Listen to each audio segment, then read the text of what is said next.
Hope everybody is doing well. It's another edition of the online dinner party. And of course, there is all kinds of things going on, including some very crazy weather here because it's almost like around 65 or 70 degrees here in the heart of February. That's right. Next week will be around the time of Valentine's Day, and we're having like spring like weather. Some people would say almost summer like weather right here in the Durham, North Carolina area.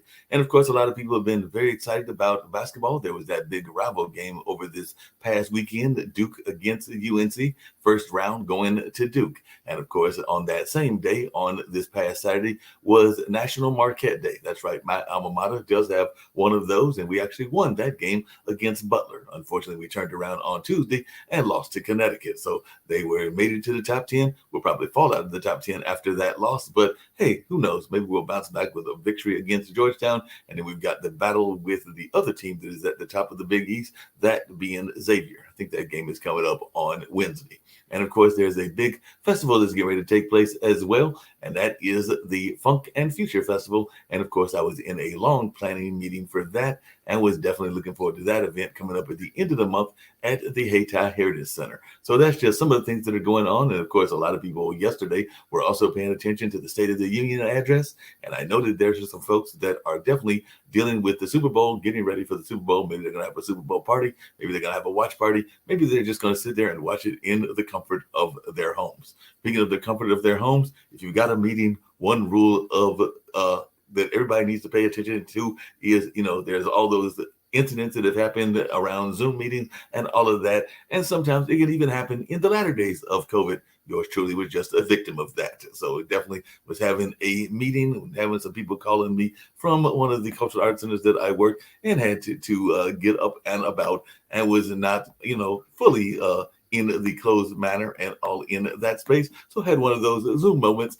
and I'm sure that some of my guests can address and deal with that as well. But I'm going to bring in some of these amazing guests because I've got some amazing guests from all over the world doing all kinds of great things. And I'm interested to hear what they've got going on in the world and what's taking place in their part of the world as well. So I'm going to bring in some of these folks and we're going to learn more about what they've got going on. Because at a dinner party, you just invite various guests and then you find out what they've got going on and they share with you what's happening as well. At least that's my notion of a dinner party. That's why I call this the online dinner party. But I'm going to bring in my first guest, but I've got a number of them I'm going to bring in. We're going to share some stories, share some incidences, share some thoughts, and all of that. So the first person I'm going to bring in is none other than Glenn Williams. So glad that Glenn was able to join us here at the online dinner party. He's got behind him this whole thing about bridging the gap, and a lot of folks are trying to figure out what gaps do we need bridging, and is there any bridging of the gap going on? Because a lot of times people are looking at our political environment and seeing a lot of divide. We saw that even during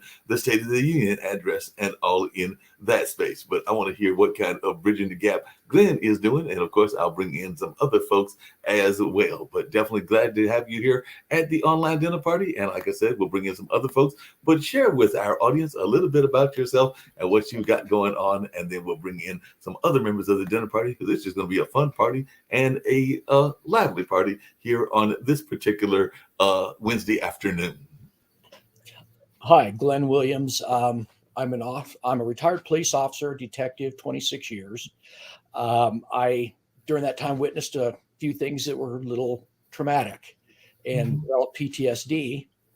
And after developing PTSD, I fell into some of the detrimental behaviors related to PTSD, and I ended up divorced. Part one of those was I quit talking. I shut down. I didn't share anything because I didn't want to share those things. They hurt.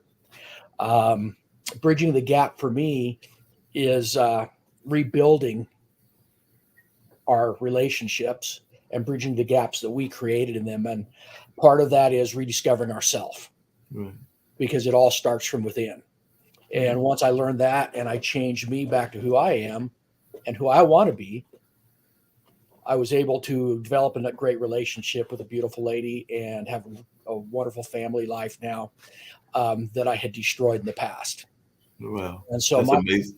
what Yeah, I do, Yeah, Oops. that's amazing and everything. And like I said, we're definitely gonna bring in some of the other folks as well. But I know that the definitely policemen and police in general and law enforcement have been on the front lines for a while. We actually saw, unfortunately, that very sad incident with Tyree Nichols, and I know that there was a time that there was a lot of conversation, even in Black Lives Matters communities and other communities, about uh, incidents that had happened even before Tyree Nichols, like with George Floyd and a number of others. And sometimes police don't always get the respect that they need, and all in that kind of way. And I think that there were even some people that were surprised that in this particular case, it was majority African American officers. I'm not saying that they were the only ones involved, but a majority that were involved in that tragic death of Tyree Nichols and all in that space. And I do know that there are conversations around blue lives versus Black lives. And I've always thought that we always need to respect both the minority community as well as the police community. And I actually have a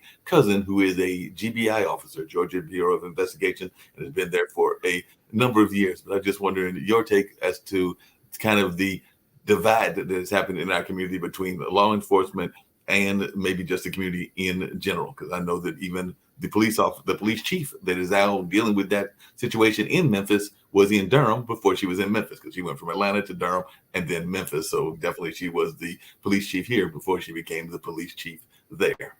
Yeah. Yeah, that was a horrible event, and I don't think you'll find an officer anywhere in the country that would support those guys. They were completely out of line. And that's one of the things that I see in today's world is the divide and or that gap. And I travel around and talk to police departments now. And one of the things I've discovered is we get back in touch with ourselves, we heal our family, that ripples out into our work, and then that ripples out into our community, and then the healing, um, becomes in general. But what I see is there's so much anger, and you cannot heal if there's anger, and there's no real cooperation. One side's afraid of one thing, and the other side's afraid of another thing, and the two don't meet in the middle.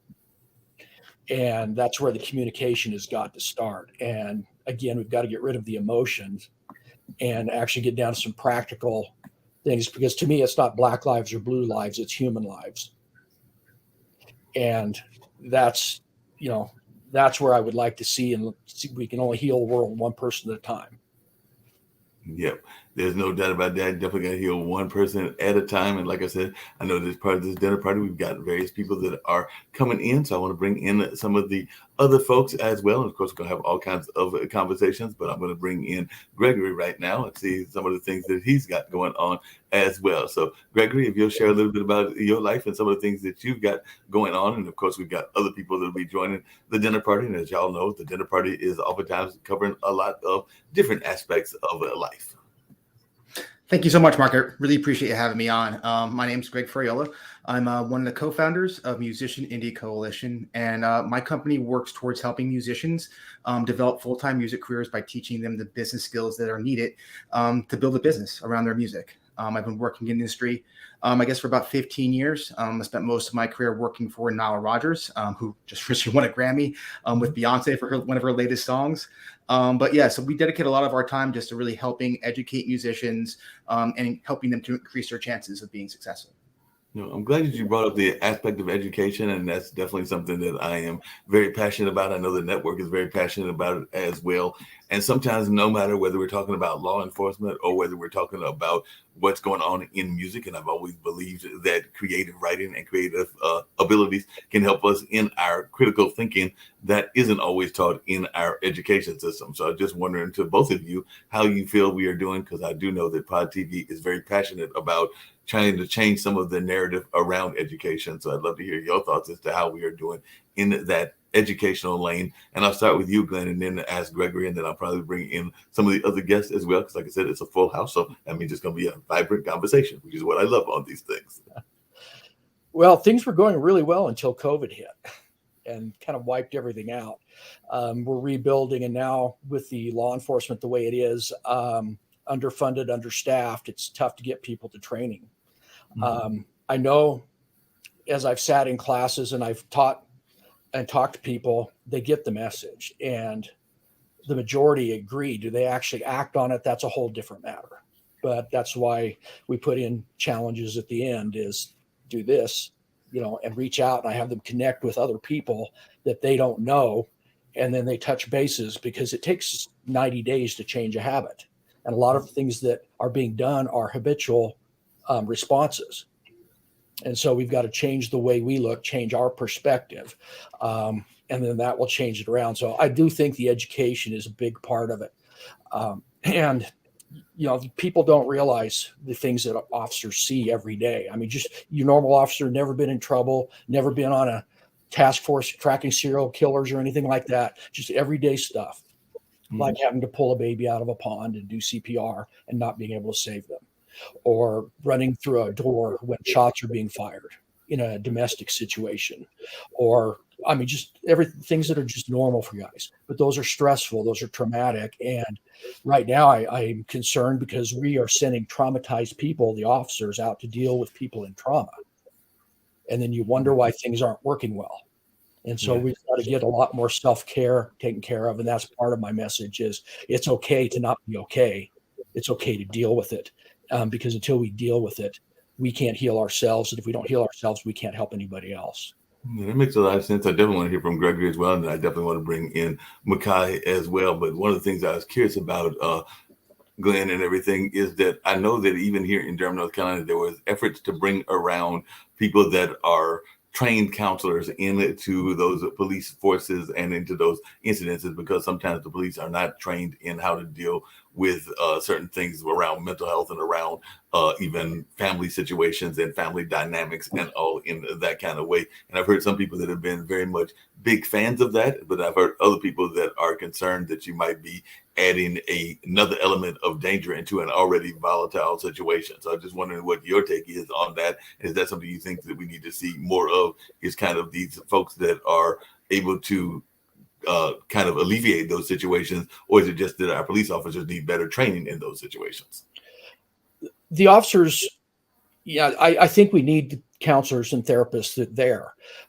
They shouldn't be the first ones going through the door to handle it. It needs to be calmed down. It needs to be under control, and then bring them in. And that's my personal opinion, because I think if you send an unarmed person in, and then say a domestic situation, and it's not uncommon for a wife to pick up a pan and try to hit an officer that's arresting her husband because he was beating on her. And it's a weird dynamic.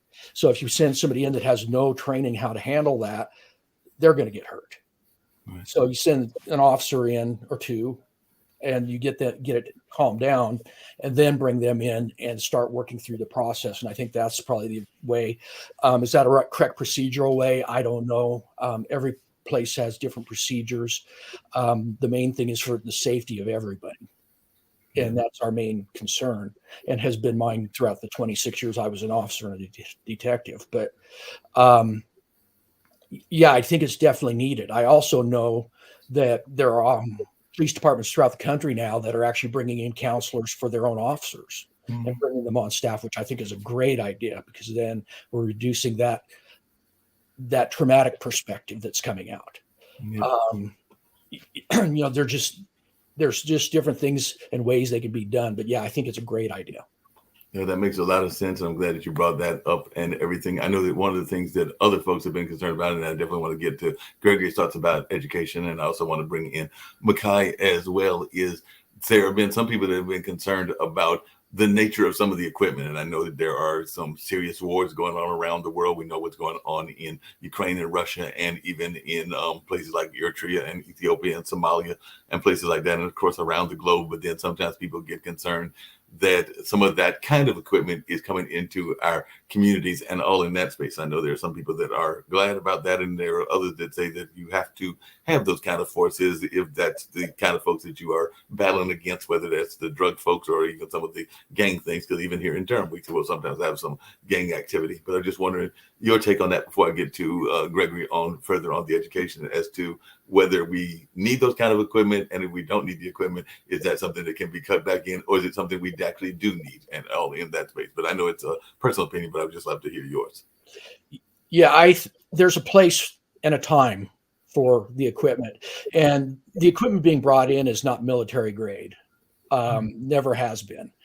And it's there's no Well, there are some for like SWAT teams who are going into the drug houses, and SWAT teams that are going, and those guys have some that would be considered military grade, but they're going into very, very high risk situations. When you go through a door and you're having shots fired at you, and the drug guys have fully auto weapons and are armed to the teeth, and so those guys definitely need that because you can't go in and take a knife to a gunfight. It doesn't work. If you're undermanned and underarmed, you're going to get wiped out. Yeah, that makes a lot of sense. Hey, Gregory, just coming back to education, I definitely want to bring in Makai so he can lend us some insights into some of the things he's got going on as well. But how do you think that we are doing, even in the sense of training musicians and others and using that educational aspect of what goes on in life and everything? Because like I said, education is very important and important to this network. I know that Nick Palvedo, one of the founders, oftentimes talks about things that we don't teach, including the fact that, as he puts it, Social Security might be going bankrupt in 5 to 10 years or something like that. And there are some other things that he brings up that are also not taught, unfortunately.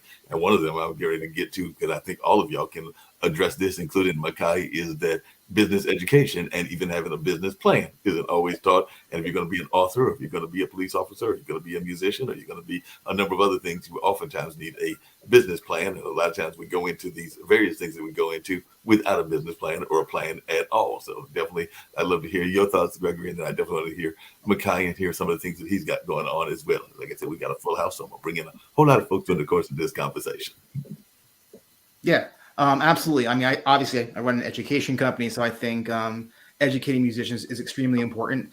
That being said, I feel like the message in the industry is shifting, or has been shifting over the last, decade or so, with regards after the digital music, came in. But in general, I feel that when most musicians are trying to pursue a career, they really kind of go in it with the wrong mindset. They go it from the TV, American Idol mindset of just like, hey, I want to get discovered. And that's how they approach their career. They focus solely on the music and don't think about the actual sales aspect and forget the fact that it's the music business. So it's really important to understand from a educational standpoint what you need to learn to create a career around your music. Essentially, every music that signs up, signing a record deal really isn't the norm anymore. So if you want to have a professional music career, you need to do so by developing your own business. And that means that you need to learn all the aspects that it takes to develop a actual business as an entrepreneur. That being said, again, the educational availability of all the information online, from YouTube channels to coaches like myself, there is an immense amount of information out there. But that's also a double-edged sword, because a lot of the musicians that we work with are so overwhelmed by all the different messaging, they're not really sure what to listen to or what to trust. And there really isn't too many accredited, musician coaching or music education programs out there that musicians can afford, where they get really high-end help. And that's what we're really trying to do. We're really trying to not only provide, very detailed information on how to create something very complex, but also do it in a way that doesn't, hurt them from a financial standpoint. No, that makes a lot of sense. Makai, if you share a little bit about some of the things you've got going on. I've also got a good friend of mine who's been on the show before that I'm going to bring in, that being Charles, who works with Switchyard Theater. And of course, they've got a major production that actually a friend of mine is going to be involved in as well. But Makai, if you'll share a little bit about some of the things that you've got going on. And of course, we've got other folks that we're going to be bringing into the conversation as well. But definitely, Makai, I'd love to hear some of the things that you've got going on in your life and how you are doing. And I need to have everybody tell where they were from. I forgot to do that at the beginning. Of course, I've represented Durham a couple of times in here and all in that space, but I'm not even sure where Glenn's at or Gregory. But definitely, if at some point we find that out, that would be great at the dinner party as well. But Makai, share us a little bit about your story as well. Yeah, so my name's Micah Frame. I'm in Roanoke, Virginia, so about 2-3 hours from you, Mark.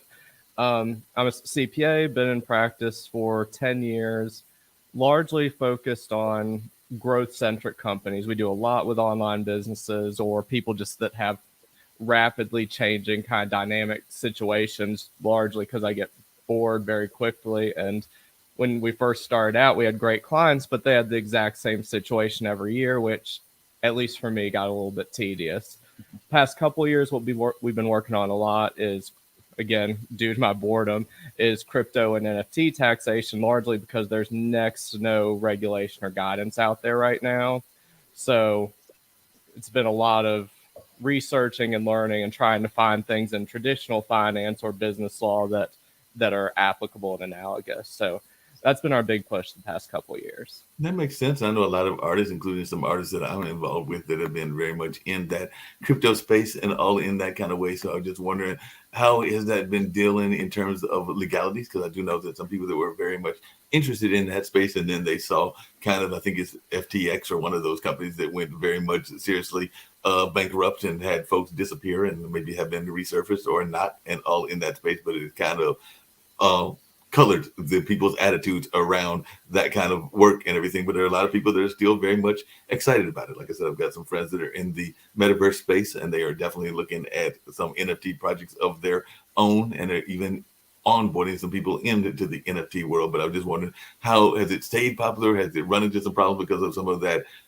crypto incidences that have happened recently, or is it something that is still going on? I know that one of the things that friends of mine complained about, including my dad, was that it seemed like a lot of the NFTs were cartoonish, and I'm not knocking that, but a lot of times people would be looking at like the Bored Apes, and they would see that cartoonish stuff, and more traditional artists like my dad, who is a photographer and a portrait artist, be like, I think I might be interested in the NFT lanes, but I don't know that my art necessarily fits in, even though I've lately learned that there are some more traditional, we can say even Picasso type and realist type, that are in that lanes.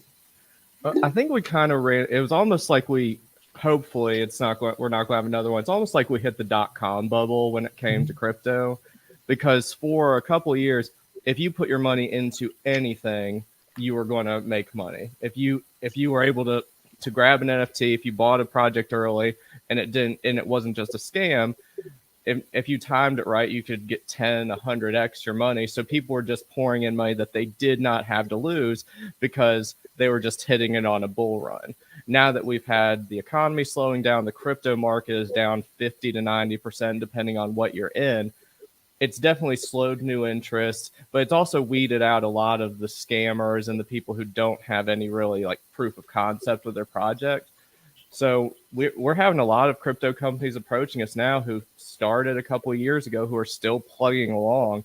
It's still a very real industry, but it's definitely tempered it a little bit, and there's good and bad to that. Yeah, I can definitely understand that. Like I said, I love these dinner parties where I get a great guest of different sorts and everything. So I'm gonna bring in my good friend Charles, who is in the theater world, and he's got a amazing production coming up and all in that line. Charles, you're back again for another dinner party. You can see that we've got another exciting conversation and all that. And I know that you brought some amazing people as well. And of course, you're having your dinner and drink with you, which is what we like at a dinner party and all of that. And I know that you're here in the Triangle, as are some of your other folks. So just really quickly, if you can, Glenn and Gregory, and I know Makai said he was in Virginia, but I did not get where the two of you are located at. So if I can find out where y'all are located at, and then Charles will tell us about this production, and of course we're going to bring in some of his folks as well. Hey Mark, how you doing? Yeah, we've got snacks here again. I'm not sure how the message didn't get out, but yes, but non-alcoholic today. Hi, I'm Charles Makalicki. I'm the founder and chairperson of Switchyard Theater Company.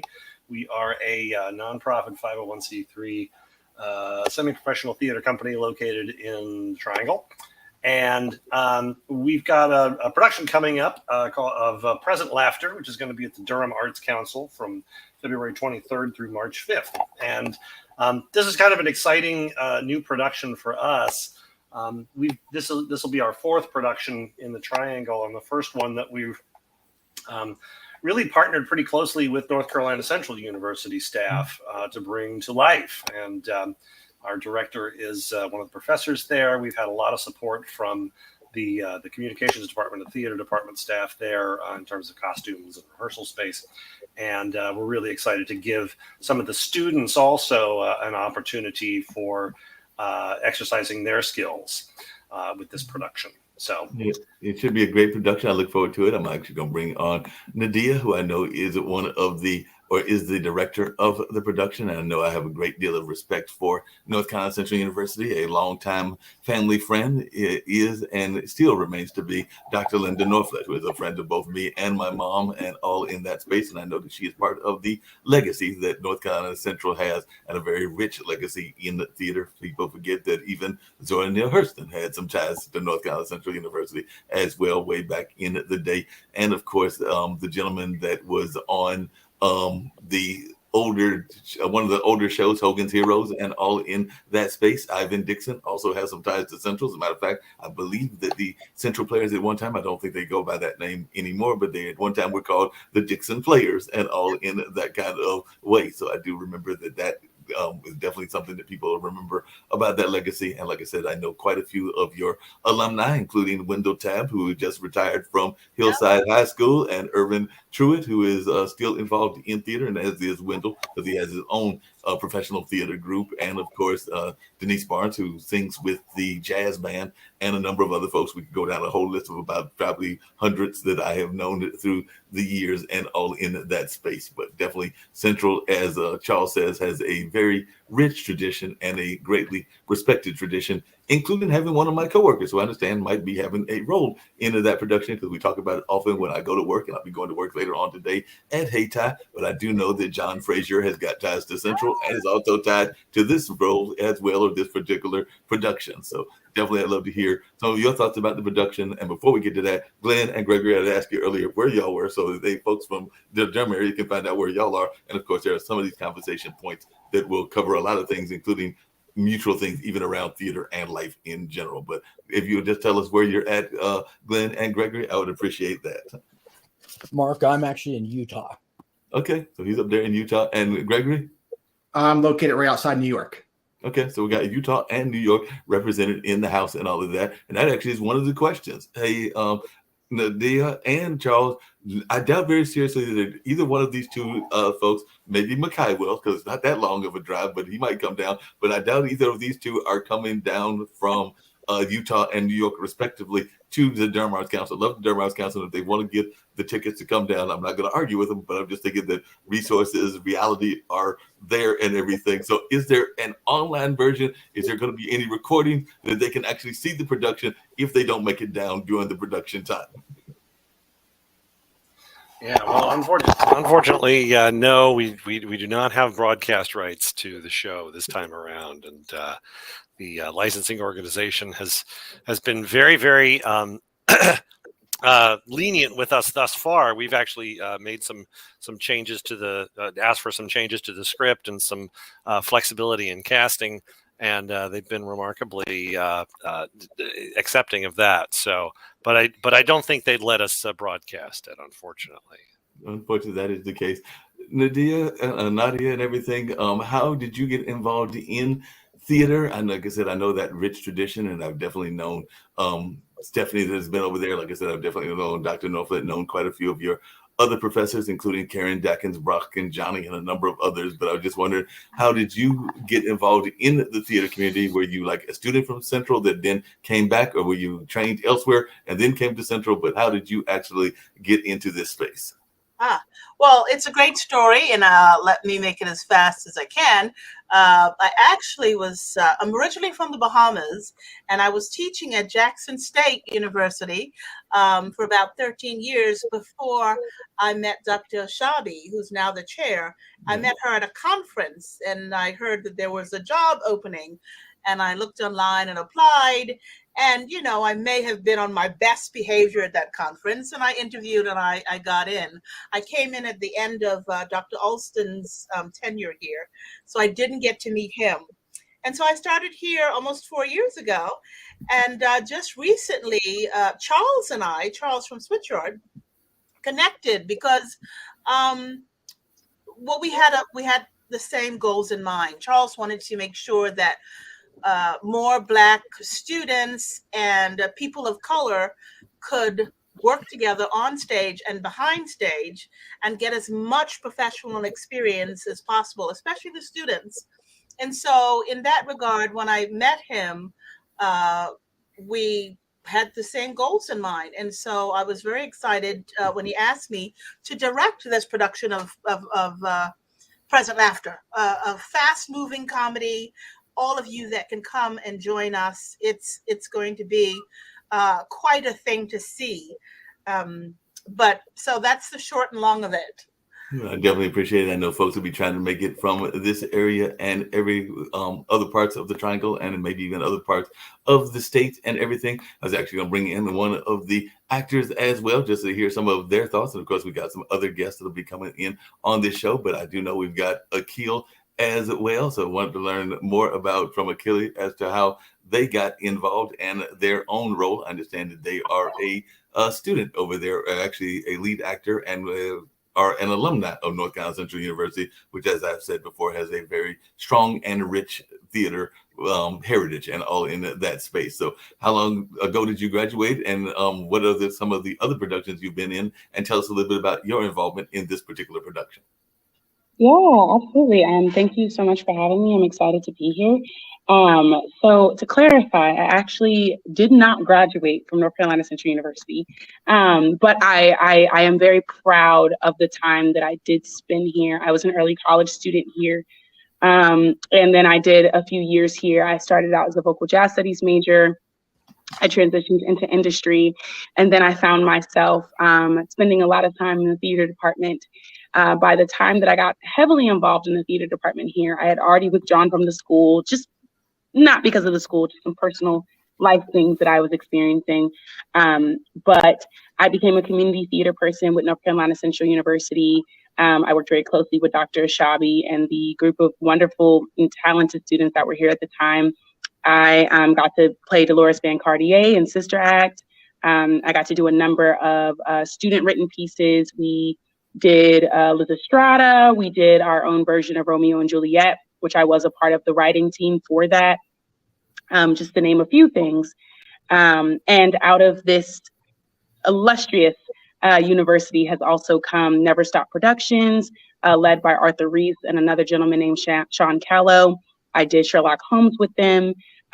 Reese is is the head technical director here at North Carolina Central, and it absolutely is just a wonderful legacy. And it really helped me jumpstart my career as a professional actress out in the Triangle area and beyond.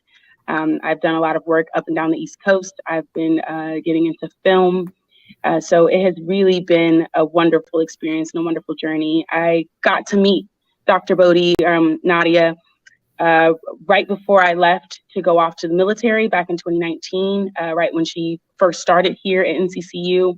And I met Charles actually at UNC as a part of their Long Story Shorts production. He was actually my director for that, and it was a series of student-written plays that, and we came in and performed blocked stage readings.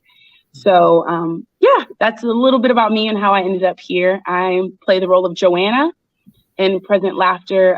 Fun fact, I actually just recently joined the cast.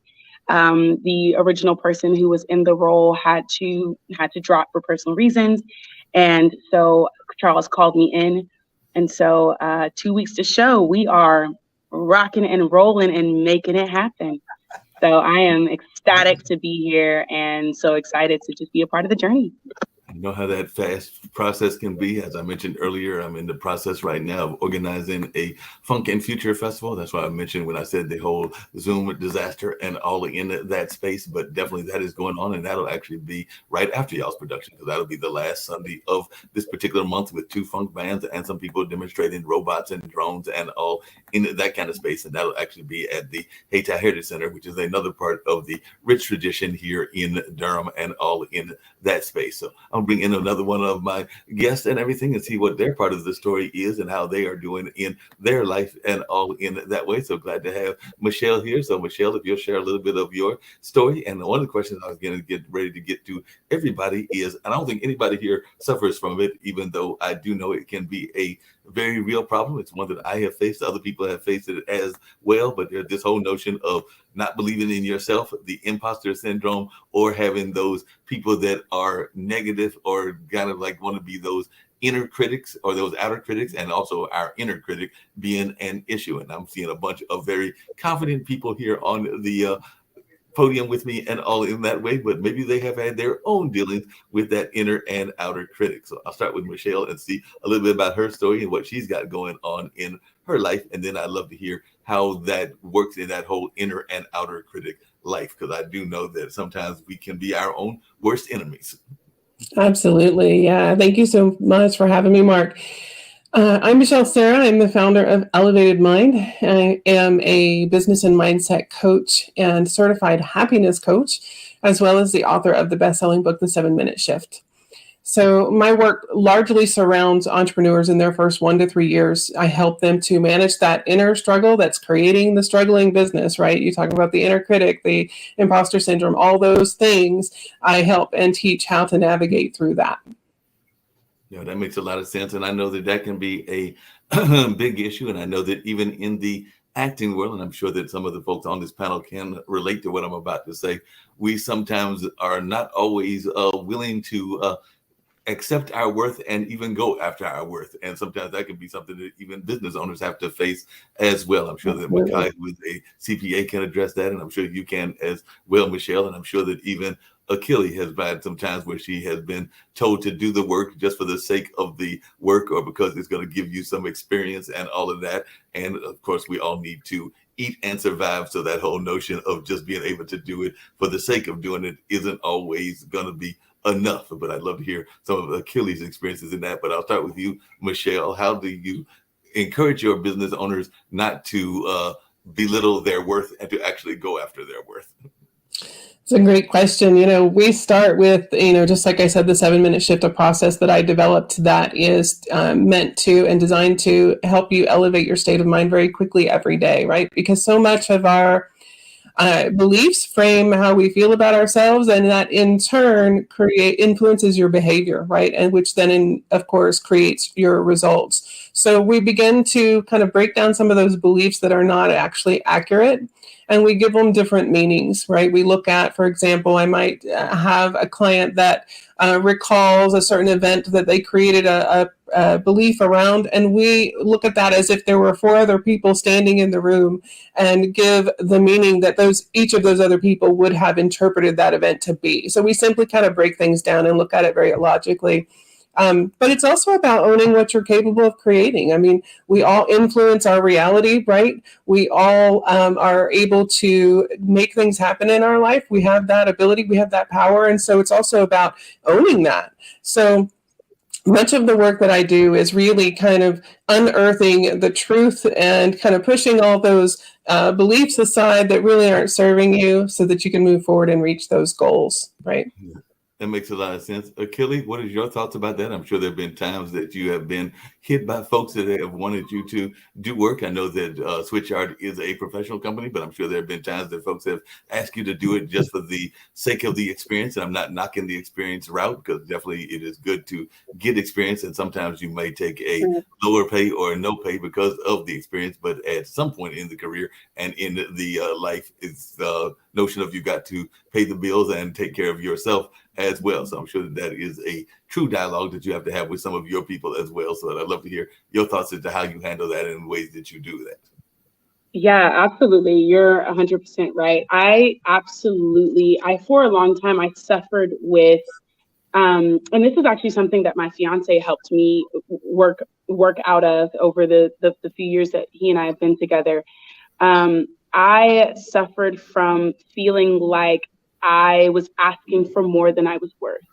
And it's so interesting when, at this point, I say confidently, I can say with confidence, I am a professional actress with professional credits.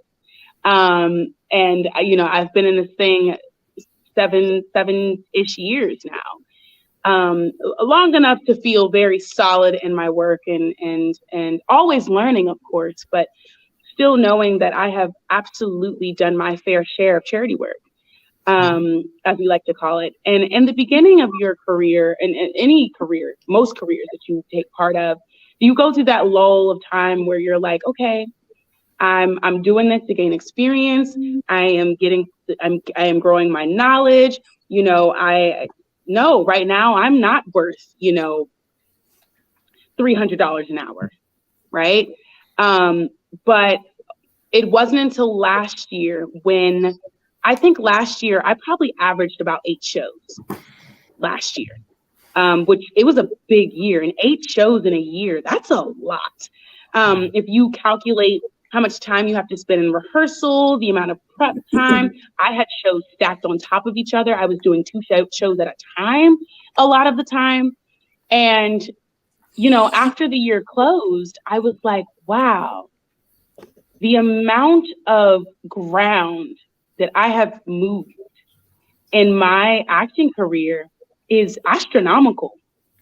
So, and the amount of hours that I've spent dedicated to this art and this work that I'm doing is astronomical. If I kept a spreadsheet of every hour that I spent studying, character working, memorizing, in rehearsal, realistically, it's outrageous how much time, I've spent. And so when I crunched the numbers and I looked at how much money I made, from these different companies and some of the things that I was doing, it was like, do I feel like I've received my true value? Can I pay my bills off of this amount of money I've made in a year doing what I've been doing? And the answer was no. And that was really an eye-opening moment for me, where I realized I am nowhere near demanding how much I deserve. Now, and that doesn't mean that I still don't go out and do projects and things that, because it always varies on the situation, right? But in general, if someone was to ask me a year ago, hey, I want you to come out and make an appearance and do this thing, how much would you charge me an hour? I would have absolutely, in a heartbeat, undervalued myself. Because for some reason, we think that we're going to scare people off by asking for what we're worth. And I've come to learn and realize that if I scare you off with my numbers, then maybe you're not who I need to be working for. And so that's been kind of my experience. And I would love to connect with you more, Michelle, because I'm an entrepreneur myself. And it has absolutely been a journey trying to determine what my value is and what that looks like, in the long term, and how I grow myself as a businesswoman, and also as the product, what that looks like. So.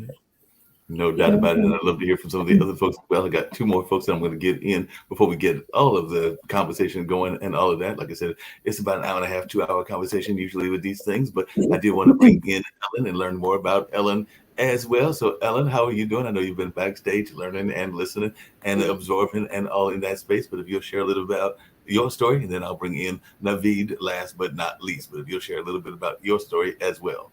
I'd be happy to. I'm delighted to be here and very interested to hear all of your stories. I relate to quite a few of them, in fact. My own story is somewhat different. And first of all, I'm in San Francisco.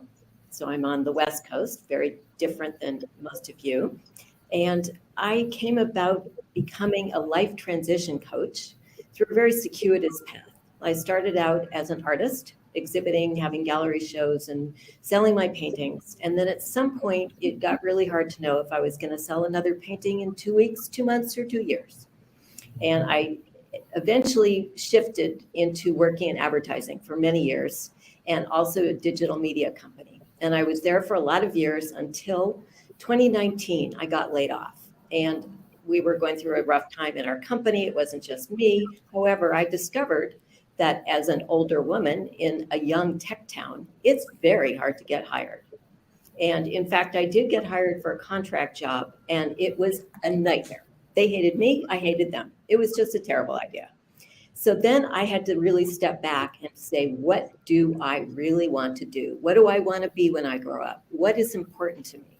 What do I care about? And how can I give back in some way as well? So at that point, I became a crisis counselor. dealing with people who really needed help getting from a hot moment to a calm one. And Glenn, you had talked earlier about what you experienced as a police officer. As a side story, my son at that time was a first responder on ambulances. So I heard a lot of what he was witnessing firsthand, plus what I was hearing from these people that I was counseling in crisis counseling. But I decided at that point to become a life coach, and I enrolled in a program, I got certified, and then I developed a specialty around transitions because I realized I had been through so many of my own transitions, and I'd seen so many people around me. Transitions can mean career change, loss of job, retirement, having a baby, having small children, empty nest, moving, relationship changes, divorce, widowed, whatever. We all go through multiple types of transitions at every point in our life. And what I've focused on is helping people approach these transitions with some clarity and enthusiasm. And that is based on helping them envision what they really want to do. How do they want their life to look at the other side of this transition?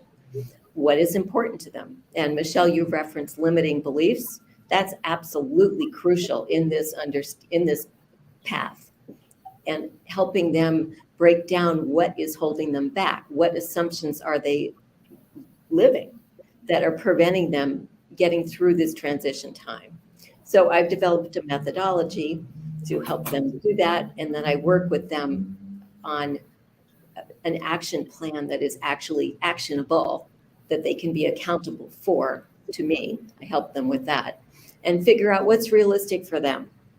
And we work together on doing this over a series of sessions, whatever, every situation is different.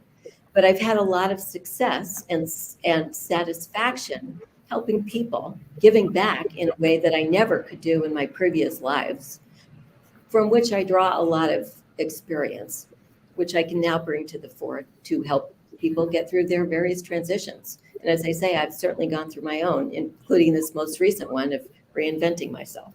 Yeah, a lot of people are reinventing themselves and everything. Last but not least, I want to bring in Naveed and everything. So Naveed, if you can share a little bit about your story and what you've got going on. And of course, we'll have continual conversation for at least a little bit longer and all in that space, but definitely love these dinner parties with all kinds of amazing guests. So Naveed, if you'll share a little bit about what you've got going on as well.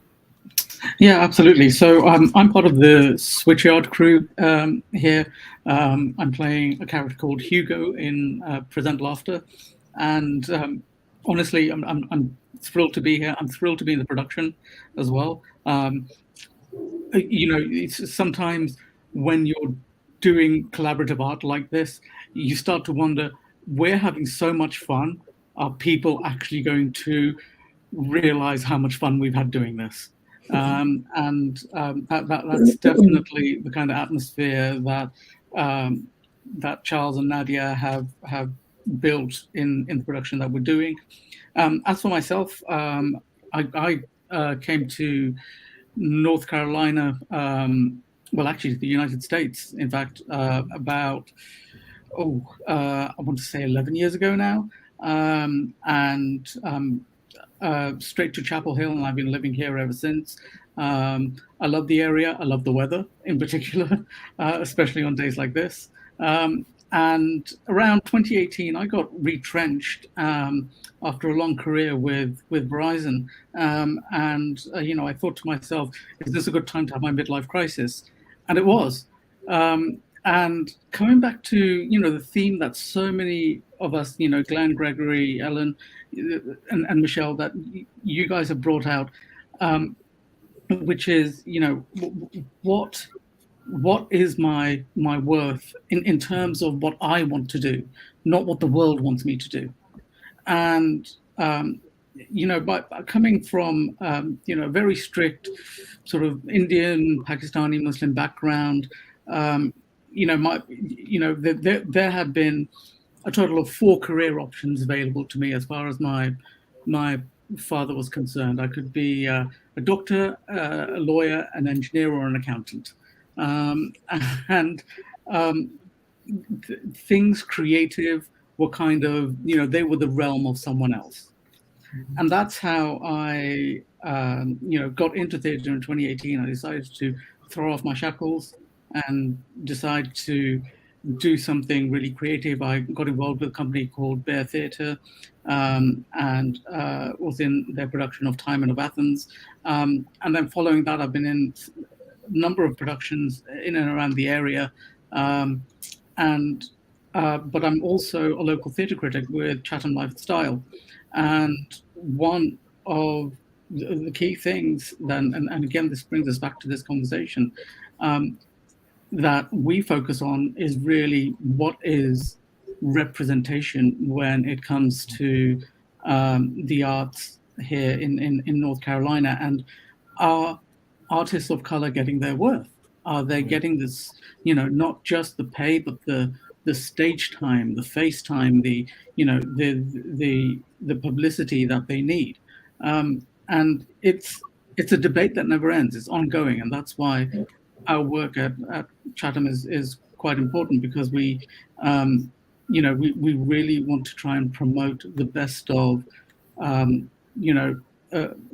POC, people of color art in the area, and that's why being part of this production, so being on the other side of the critic's knife, so to speak, is so important to me, because I get to be part of production that typically, in fact, I will probably guarantee you, has almost always been produced with an almost all white or 90% white cast, and being part of something where we turn the tables on that, and we look at what does it mean to play this play as people of color. That's just such a joy to me. No doubt about that. And you actually brought up some good points.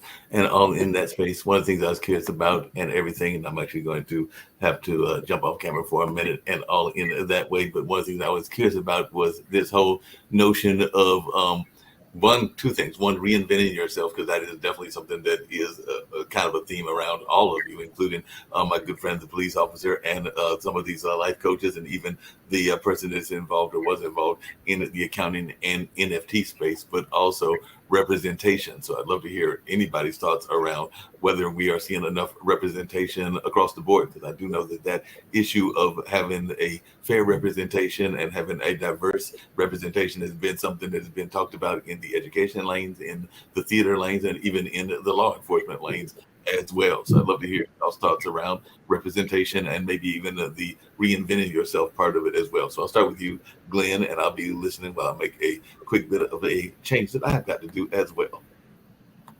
Yeah, I love the reinvention part, because listening to everybody, we've all are doing that. I never dreamed of being an author. My first book came out last year. I've got 2 more that were just accepted by publishers, although now I have to finish them in about 30 days. But I chose that though because I wanted to challenge myself, and I needed a goal, an objective. I remember when I submitted my first book, I had it done before I pitched it to the publisher. They accepted it, they wanted it, and I had some submission paperwork to turn in. And the internal fears, I got there, had everything done with it. I had about 20 minutes worth of work, and then all of a sudden the mind starts going to protect me, and that's what it thinks it's doing. And I held on to it. I don't have enough references. I don't have enough endorsements. They're not good enough. And that's what my mind was telling me. And I sat on it for about 9 months. And finally, one morning I woke up, I looked at myself in the mirror and I said, you're going to finish that 20 minutes worth of work. And then I used a trick that I learned, a countdown, 5, 4, 3, 2, 1, go. It takes the mind 5 seconds to come up with a reason why it won't work. I went down, got on the laptop. 20 minutes later, I hit send and it went off. And less than a week later, I had a contract with the publisher. I delayed it for 9 months because of those internal fears. And the education is huge. I'm listening, just fascinated, because I never realized I'm an author, but I have to be a marketer too. And I don't know business. I don't know marketing, but I'm learning a lot. And I'm, struggling through my as we go through. So I see so many interconnections here. It's amazing. What a great group of people. So yeah, overcome the internal fears. Don't let them rule you. The mind, get out of there and come from the heart, and it'll work. And we all, it sounds to me like everybody's out making a difference. And that's what's the other common factor I see here, is out to make a difference. And I love it. So anyway. Yeah.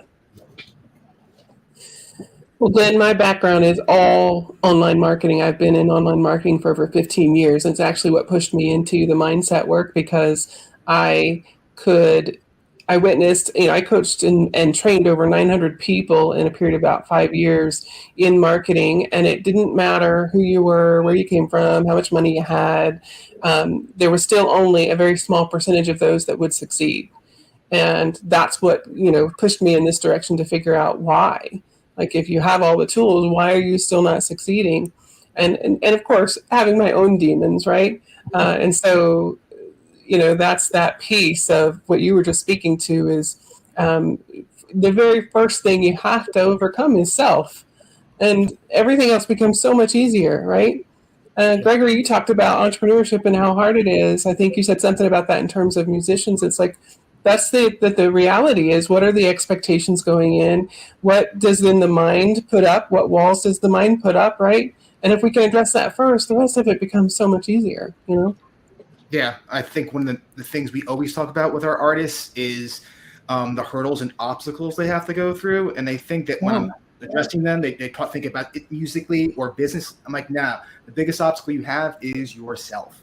Because you have to continually push yourself outside of your comfort zone. And there's always that voice that tells you not to do it. And you have to be able, to grow as a person. Yeah. So as we've really learned that, we started to really try to address that on an ongoing basis, because if you can't get past that, you're never gonna, evolve as a person, because the person you are today is not going to be the same person you are when you reach the level of success that you want to have. And it's a very difficult discovery process, because you think you want to do one thing with your life, and then as you kind of move towards that, I think we all inevitably find where we're meant to be, but it's still a growing process that can be really difficult. It is, for sure. Yeah, it definitely is. And I find that as a business person trying to launch my own business, it is so easy to get lost in all of the surrounding things.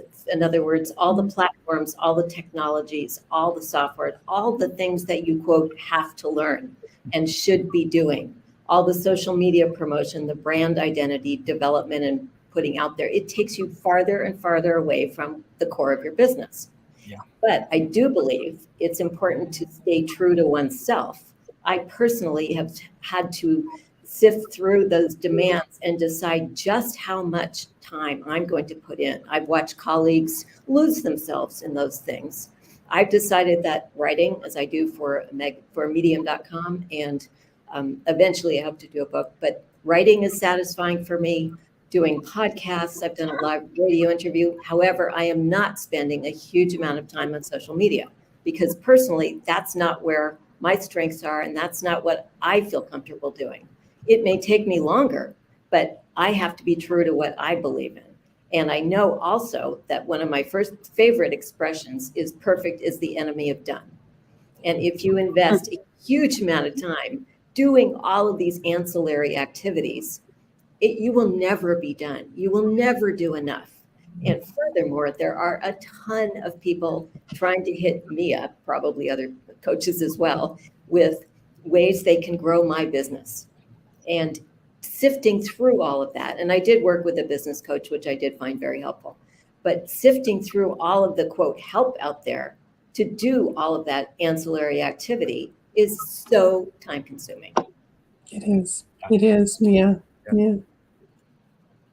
And I like what you said about like just staying true to yourself. And I think that's like one of the big things. I mean, everybody here, whether you're on stage or you're building a business or you are, reaching out to other organizations to help with a specific goal or purpose. Like, the reason we do all of this is to be happy. And one of the things I think that we've lost sight of today is understanding what happiness really is and understanding how to have it. With social media and the way we perceive other people's lives, we have really distorted the meaning of happiness. And so I love hearing everybody's kind of view of themselves and what they're going after, because one of the in my own studies in happiness, one of the most profound things there were many profound things, but one of the best was around goals, that goals are overrated, because it's not this has actually been studied. It isn't in the achievement of the goal that we experience happiness, but it's in the pursuit of it. And so that's where I love hearing everybody's pursuits, because that tells me then that you're happy. I got really lucky. My wife is really big about being in the moment.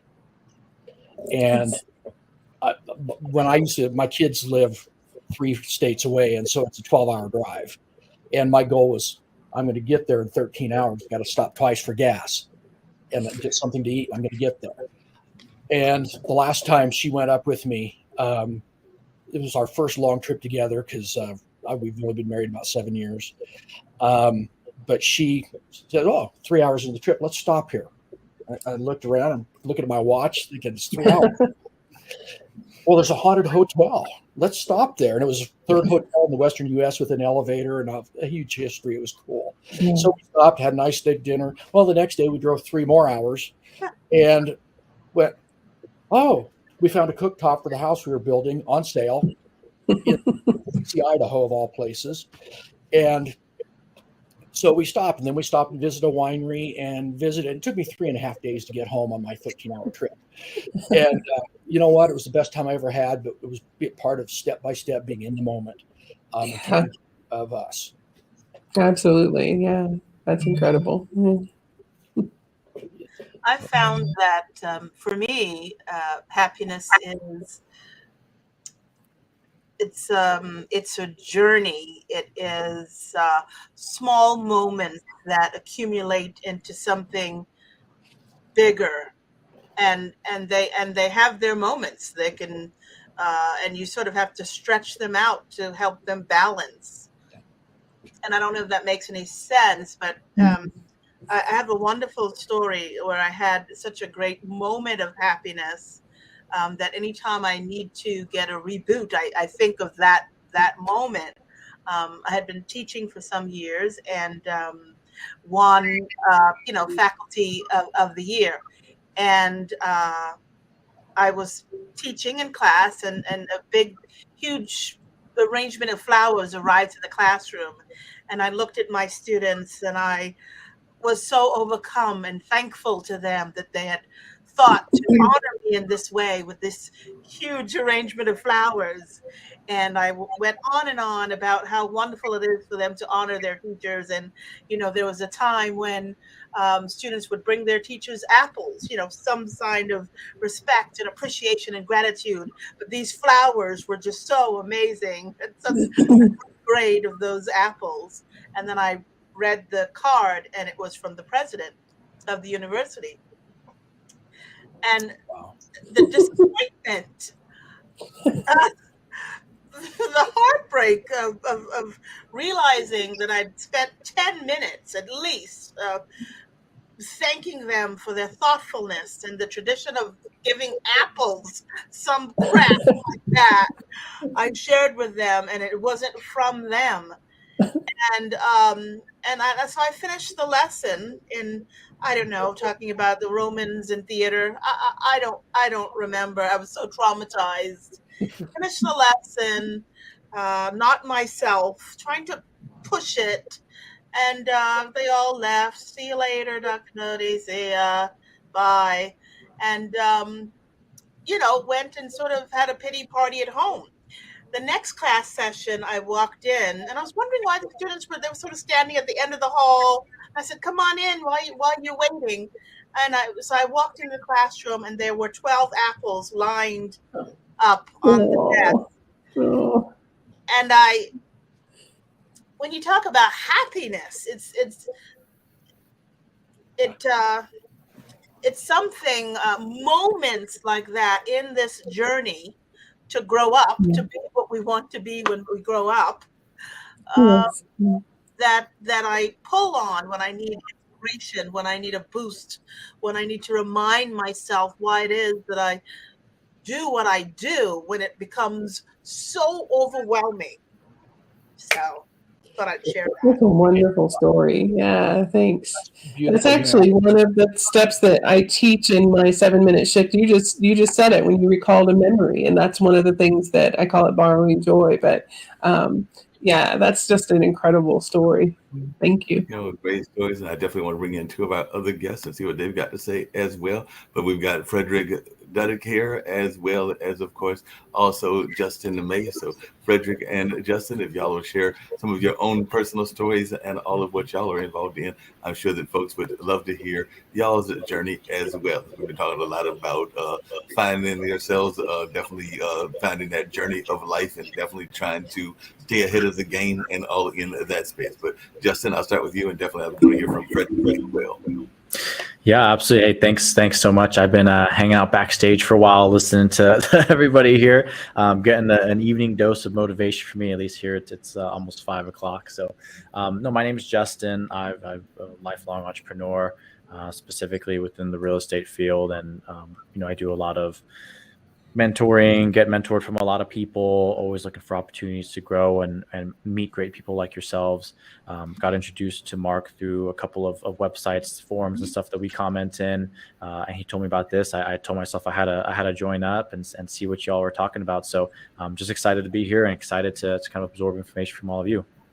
Yeah, I appreciate it, Justin. One of the things that I know a lot of people have been paying attention to is the real estate market, real estate world, and all in that. Some people are saying that it is one kind of market. Other people are saying that it's another kind of market. And I've also heard a lot of people looking at real estate, even the generational wealth aspect of real estate, because sometimes folks need to know about real estate and even how to get into real estate. And sometimes people are wanting to maybe pool their resources together because maybe they don't have $10,000 or $100,000 to invest in property and all of that nature. But I have heard of some people that have done some pooling together to get that generational wealth or that family wealth. And I definitely know that is important, because I've even got some family property in my own family that mom has, and not as much on dad's side, but definitely on mom's side and everything. And some of it's even sometimes things that are involved in that property, like timber, because sometimes people are thinking about the house and the physical property, but the timber can be equally important, and some of the other resources that can be there. But I'd love to hear some of your advice for people that are thinking about getting involved in real estate.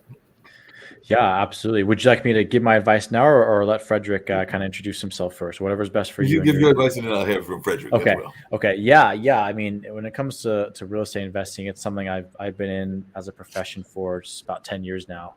Started when I was 19 years old. As a method of avoiding college. Didn't want to go to college, so I got into real estate investing. And yeah, there's so many different ways to get involved in it. And at this stage of the availability of technology and the availability of networks like this powerful network here, I truly believe that if more people understood real estate investing and understood all the ways that they could invest in real estate, that there's nobody who wouldn't participate. You can get started for really cheap. There's even some apps now that will do it. And you can get started for like $50 and kind of start that path.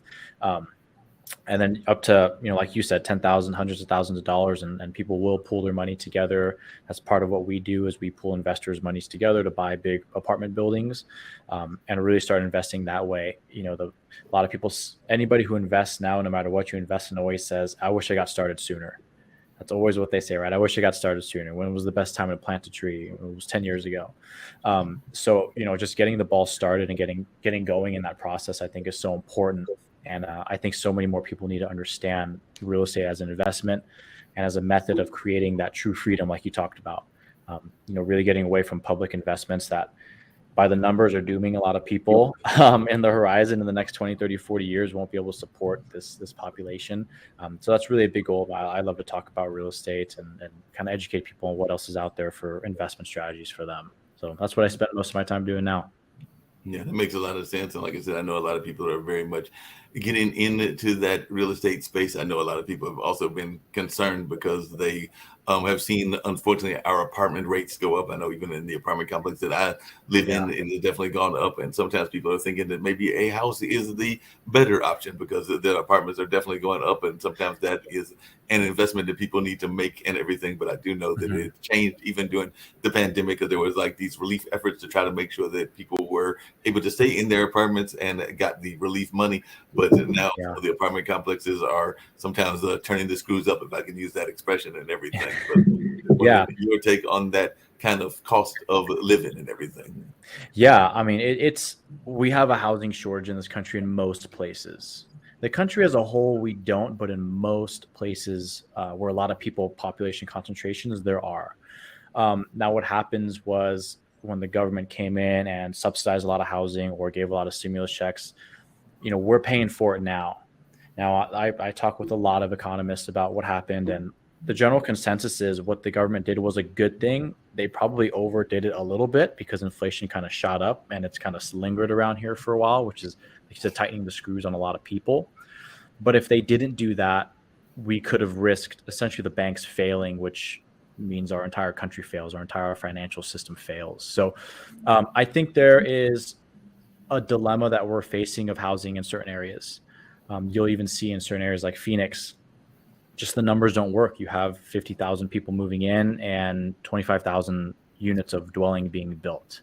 Well, that's a 25,000 excess. And unless people are moving out at a fast rate or the same rate, you're going to have an issue there.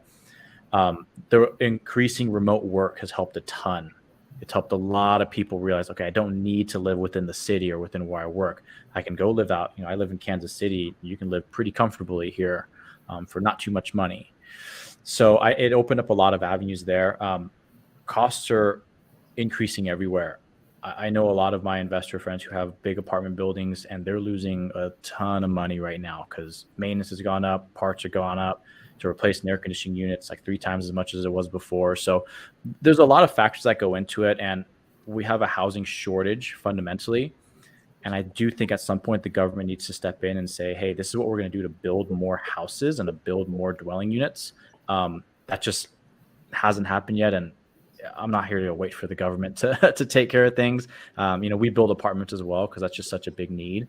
But that's fundamentally, there's a big problem there with housing that really needs to be addressed. Yeah, that makes sense. Frederick, love to have you introduce yourself and bring your thoughts into the conversation as well. As I said earlier, I'm always a busy person. As a switchyard people know, I'm oftentimes involved in cultural things as well. So at some point, y'all may see me disappear again because I might have to go to the hay time, but I'm going to leave y'all in the fine company of conversation among each other and everything. But I'm not going to do that right now. But that's one of the things about a dinner party is the host can duck out and go get some more supplies while going to one place to the other and keeping the conversation going and all in that space. But I'm not going to do that exactly at this particular moment. That might be about 10, 15 minutes from now because the bus isn't come yet in anyway. But Frederick, share a little bit about yourself. Well, hello, everybody. My name is Frederick Dudek, and I am in the Phoenix market. And so I do know what's going on in the housing market quite like hands-on. So a little bit of my background. I'm originally from Europe and was born in France and grew up in this country. Actually became a citizen July 4th, 1976, America's bicentennial year. And my career shortened because I've just here as I've been in the tech world for many, many decades, worked myself up to doing global sales for companies. And my specialty basically has become to basically grow businesses. And I've stepped into a business about a year ago as a sales guy because that was my way in. And now I'm running the company. And we've grown by about 300 grand last year. And we're on track to do about $700,000 in growth this year. What the business is we provide language interpreting and translation services. So we help people communicate. We get rid of the language barriers. And we specialize in 400 languages and plus, and get, like I say, help people communicate in the healthcare, legal world, and a multitude of other things. Additionally, I am the author of a book called Creating Business Superfans, you can see here. And what Creating Business Superfans is really came about is my career. And being, like I say, multi decades in sales, I was not very strong in prospecting, but I was excellent in attraction marketing. And so I would actually get people to come to me to buy, which is what I've done with this company. And the way I've done that, and that's what I talk about in the book, is, and I'll kind of put it together, is what I call a business super fan. If you watch American football, you watch American baseball, or you watch European football, which we call soccer here, you'll see, super fans got their faces painted, they got the jerseys on, they got the banners, and they're just cheering for that team because that's their team no matter what. Win, lose, draw, that's their team. Okay. And the concept, and that's why if you look at the book cover, you'll see our faces are painted. They're, as super fans of businesses. And the whole idea is, why can't a small, medium-sized business turn their customers, their employees, and their business alliance partners into super fans that are promoting that business? And so that's what I did with writing the Business Superfans book. And, there's a lot of people that write stuff about customer retention, customer engagement, customer motivation, blah, blah, blah. But in the end of the world, it's a silo. It's just one component of everything. Okay. Then you've got other people to talk about employee engagement and employee motivation, retention, etc. But that's another silo, and that's all they talk about. And nobody ever talks about complementary business partners, or what I call business alliance partners, which are a simple example that everybody will understand is painting and flooring. Okay. You get new flooring, you typically want new paint done, or you get new paint done, man, this carpet or this floor needs to be refinished, etc. You get flooring done. Those are complementary business. What I did in creating Business Superfans is actually combined all three, because in the real world, they're all intertwined. And a perfect example that everybody can understand is, you're the flooring guy, the painting guy gives you a referral, you send one of your guys who happens to be disgruntled because he's unhappy in the environment, his work environment, you have him going to do a flooring job for the referral that the painting guy does. Doesn't do a stellar job because he's all not, or she's not all there because of the issues that they're having in an office. So now you've got a trifecta that takes place. The customer is unhappy because the job quality is not there, right? The painting guy looks like a schmuck because now he's the one that referred the flooring guy. So now he's got a black mark on him. And the flooring company is also got a black mark. So everybody loses in that scenario. And so those are things I talk about is within the book, is how to create that synergy between the customer, the employee, and the business partner, so that they in turn become super fans of that particular company.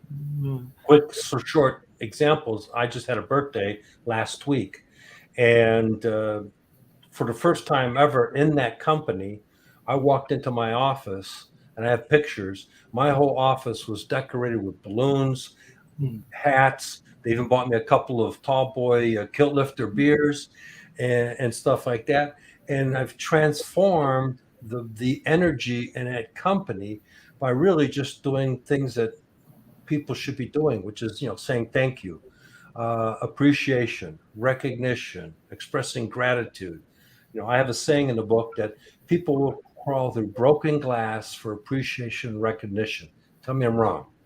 And you're not wrong at all. And one of the things I was curious about is you were talking about a couple of things crossed my mind. One is that I know that I am guilty of saying this. I know a number of other people, including probably some of the switchyard people, are guilty of saying this, but I never consider myself a great salesperson. I know that I am definitely passionate about some things, even some causes, but I don't know that I am the greatest salesperson, even though I do pride myself on my communication skills. And I do know some other folks that pride themselves on their communication skills as well, that don't think of themselves as being the great salespeople either. So I'd love to hear from both of you, Frederick and Charles, and I'm sorry, definitely Justin and other folks, if you have any thoughts around this notion of not being a great salesperson and when you can be a great salesman, even if you're not a great salesperson, because I am not the only one that doesn't think I'm a great salesperson in all in that sense, even though I did manage to get 12 people onto one dinner party. So maybe I'm a better salesperson than I actually think that I am, and all in that space and everything. But I was just wondering your thoughts around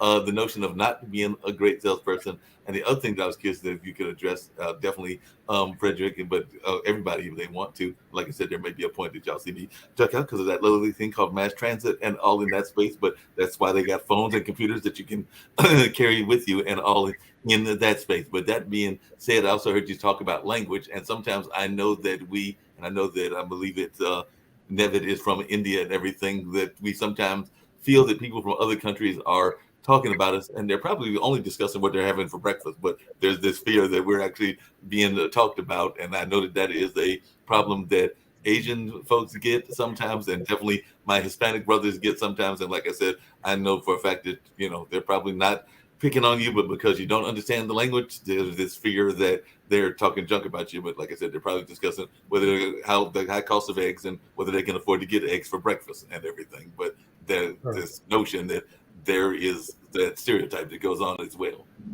Well, I'll say this. First off, we're all salespeople. Whether you think you are or you're not, or you think you're not, you're wrong. Where everybody's a salesperson. And the best salespeople in the world really are kids. Because one, if you think about kids for a second, okay, I want this new thingamajig. All right, so I'm going to go to dad and ask about the thingamajig, and I'm going to be good. I'm going to clean my room. I'm going to make my bed, all this stuff if you buy me this stuff, right? Right. Okay. Dad says, well, go talk to your mom. So Junior or Juniette goes over to mom and goes up to mom and says, hey, dad says I can get this if you like this. Well, what did your dad says? Well, dad says I can get this if you like this. And they don't give up. And if they both get a no, then they step back, reconfigure, reapproach it, and go back and present again until they get the outcome that they want. And really, sales to me is a blast because I don't sell anybody. I get people to buy. And I look at basically what is their needs, because you can say, okay, I got this phone, it's an iPhone, and then you can have an argument, well, Android's better, iPhone is better, no, Android is better. Who cares? Really, at the end of the day, they all do the job. They all make phone calls, they all send text messages, etc. Right? Right. But what is going to serve that person best? What is their objectives? What's their goal? How do they want to communicate? And so now you turn around and says, okay, you start asking questions. Questions is everything. And you also need to learn to shut up when it's the appropriate time to shut up and let them stew. And it's fun if you know what you're doing, that you can sit there for 5 minutes and nobody's talking. And the first person that speaks loses in that situation. I remember years ago, I was selling a guy on some stuff, and we were going through a meeting, and we basically agreed that the pricing was fine and everything else. I says, okay, so here's the contract. Let's make this happen.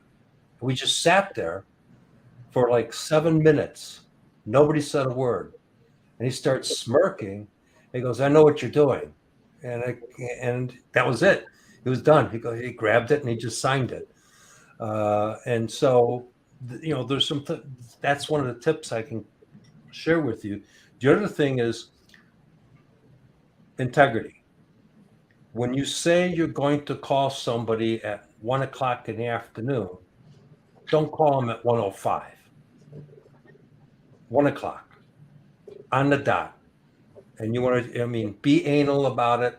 Look at the clock and says, okay, I got 30 seconds, the number's dialed in, ready to go. And you hit the phone when it's exactly 1 o'clock. And there's a reason for that. And the reason for that is now you've shown that you've respected that other person's time. You're there on time. And now the illness is on them if they missed it.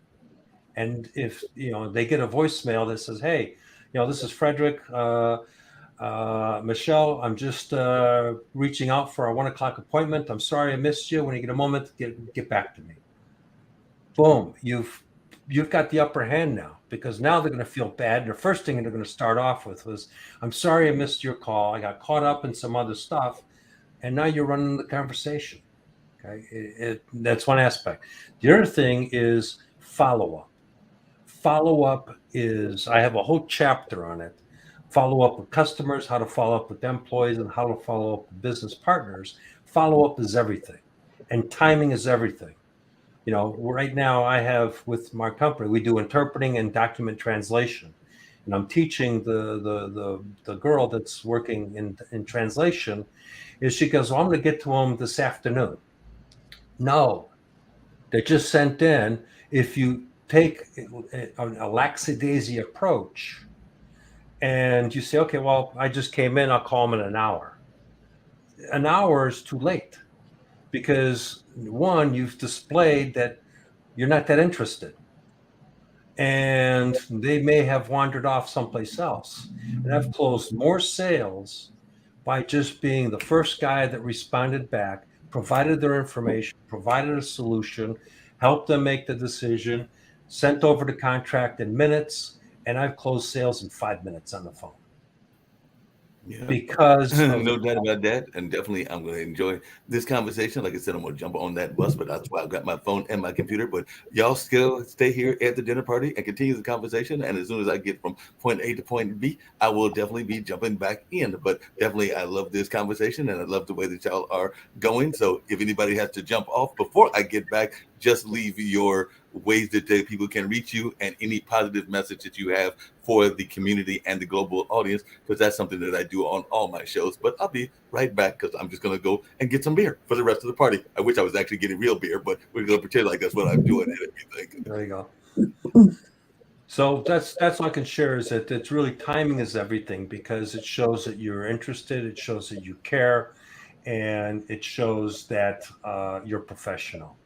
You know, I'll share one last story. Is when I used to sell manufacturing software years ago to tool shops, and I would invite the people to come in and get a presentation. The guys who were out on the shop floor running the milling machines, the lathes, the wire EDMs, and all that stuff, to participate. And these are the blue collar people, you know, and they got the executive white collar management type people, etc. I got everybody's name. And everybody got a follow-up note, whether it was via the postal service, email, whatever, thanking them for their time, thanking them for their input into the meeting. And when we would win the sale, I would ask, well, what was the reasoning, you know, that you picked us? We weren't the cheapest. And the overwhelming reasoning was that they felt after the sale, we would provide the best support services to them. And that's because, you know, John that's out in a shop floor got a letter that says, hey, John, thank you so much for your taking the time out of your busy day to join our meeting. Really appreciate your feedback. Thank you so much. Blah, blah, blah. We're excited to be working with you, and et cetera, et cetera. And that's where it, you know, that's what made the difference. So anyway, I don't want to monopolize the time, but that's me. Frederick, what you're talking about is completely accurate and true in the professional environment, particularly around sales. And it also has universality beyond. The reason your customers were so happy with you is because everything in the world is relationship based. Yep. When you are respectful of their time, they feel good. They have a reason to want to interact with you. When you follow up and you provide good support, they feel taken care of. You've established the relationship. And that, as I mentioned, applies to everything we do. You're going to have the best outcomes, the best long-term interactions with people if you focus on the fact that everything is a relationship. Yep. I mean, just imagine having, if you've got 200, 300 customers and they're your super fans, and they're out there promoting your business for free because they're excited to and they're happy to. Your employees are running around saying, man, what a great company I work for, you know, blah, blah, blah. Your business partner says, man, you got to talk to my flooring guy, Frederick, because, you know, the guy's a rock star and getting stuff taken care of. You can't, you know, they're not going to go shopping anywhere. They're not going to go price shopping anymore. They're going to say, oh, John says I need to go deal with this guy. Boom, I'm done. Hey, hook me up. Hey, so this is my first time at one of these. So what do you guys usually do? Is there typically some type of topic that y'all like to discuss? Is it kind of open forum, or kind of give me the rundown? I'm totally brand new here. I'm first time here also. Oh, so. perfect. I think that's for all of us. But it sounds to me, we get a conversation going on because we've gone through how many things today already. Yeah. And Yeah. there's Oh, this is everybody's first time doing this? Yeah. Oh, okay. There we I guess go. we just sort of riff off whatever everybody else is saying. Yeah. As far as customers, my students, I'm a professor here in theater at NCCU, and my students, I guess, are my customers. I don't really like They're to your think of customers. them that way, but they do pay my salary, which I remind them sometimes when they are tardy or absent. I remind them how much they're paying for that class, to try to give them some perspective. As far as customer satisfaction, oh my gosh, right? I've got 30 or more students per class, all with different needs and expectations and anxieties and new versions of everything under the sun that I have to discover or rediscover in order to not only teach them well, but um, help them get closer to who they want to be when they grow up.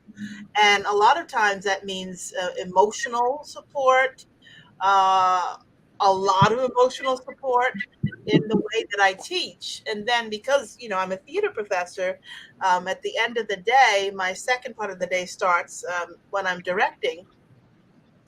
From 5:30 to 10:30 for 6 to 7, 8 weeks at a time. I've then got to motivate a cast, right, to be their best.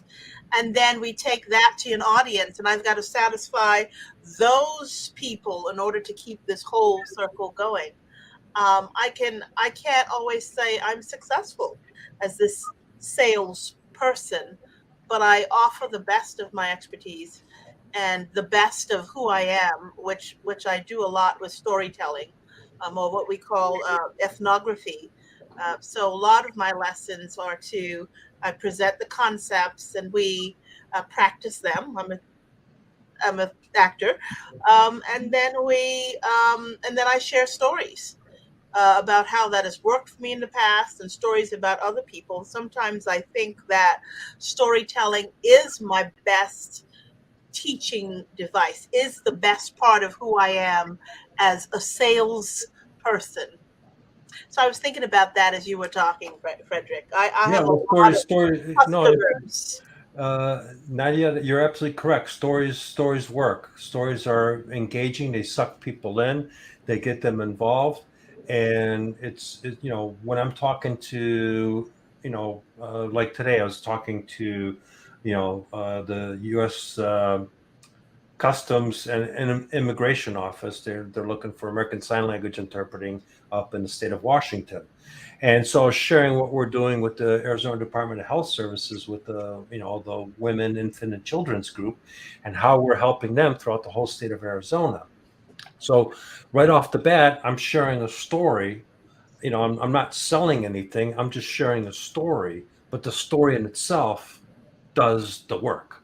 Mhm. So you're absolutely correct. Stories is a very good approach of sharing someone's experience, and that gets people to buy. That's what I call, instead of selling somebody, you want them to buy the object.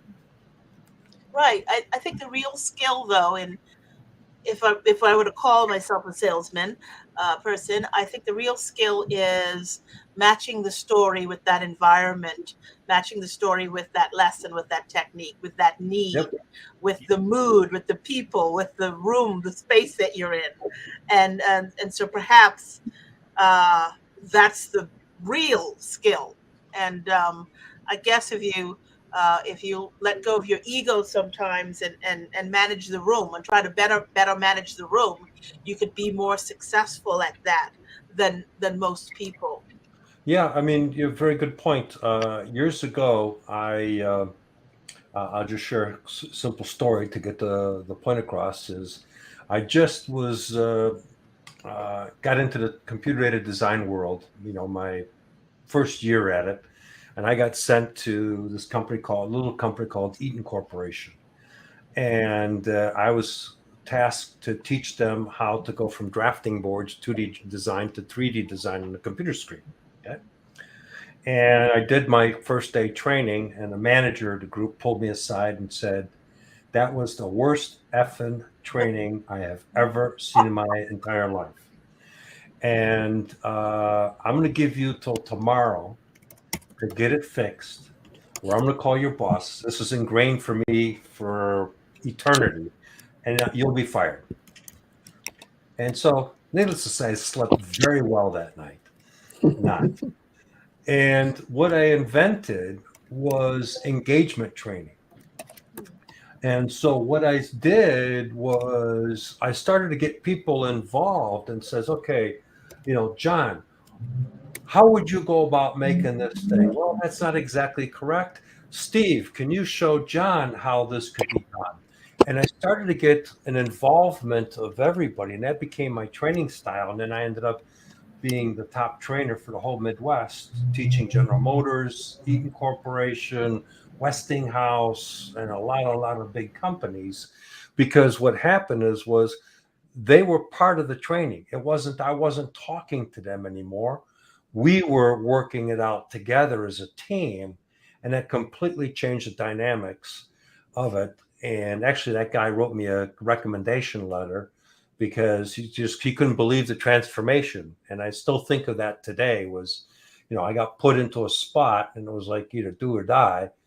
And I just came up with the idea, and I still use it today when I do public speaking. I engage the audience as part of the conversation, and it turns into a conversation versus me talking at them. Yeah. Mhm. Yep. That's when I travel, I teach about communication after trauma and to help reduce PTSD and divorce and suicide. And I ask them the questions because most of them already know the answers. They're just afraid to look at it. Mm-hmm. And so just guide the conversation. And I laugh because it depends on the group. No class is ever the same. All the same stuff gets covered eventually. Right. But it's all every group is so different, and they guide where it goes. It's kind of fun. Yeah. But a lot more effective, as you just pointed out with your example. Yeah. Storytelling. So yeah, Nadia, you're right on the money. Storytelling is everything. Yeah. Yeah. But just get them involved, and to get them involved in a story, because then that gets engagement. And once you've got engagement, you've got attention. And once you've got attention, then you can take them to where you want them to go. Yeah. I was going to say too, Nadia, what you were talking about is with the stories and was relevancy, like being relevant to the room. And you can use stories to be relevant, right? Yeah.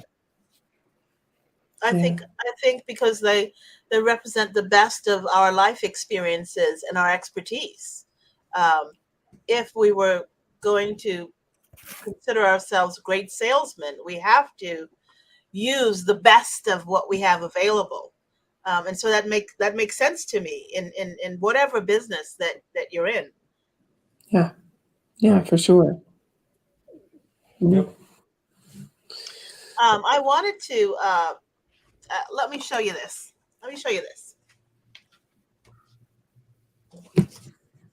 This goes back to something earlier about you, Glenn, and really about you, Frederick. Well, I'm in the arts, and I'm also in an interracial marriage. And for years, I've been wanting to write a play. Can you see this? Yep. Yeah. So there's the letter, and there's the Cabbage Patch Baby one. So when I first met my husband, I was at Texas Tech in Lubbock, Texas, and my husband was in Plano, Texas, about 5 hours away. And we would, commute and see each other for the first year of meeting each other. And my husband, so I was there that weekend visiting him. He was my boyfriend then. And someone left this letter and the doll on his windshield. And for years, Glenn and Frederick, I've been wanting to write a play about it, call it the Cabbage Patch Event, because it was the first time that I'd ever, people talk about racism and they talk about institutional racism. And I thought, well, yeah, I know it's happening. And I see examples of how it happened, but I hadn't had it happen to me. I'd felt very safe, right? But it says, one Black baby, free to good home, please teach it to love malt liquor and hate white people. P.S. Its favorite food is fried chicken.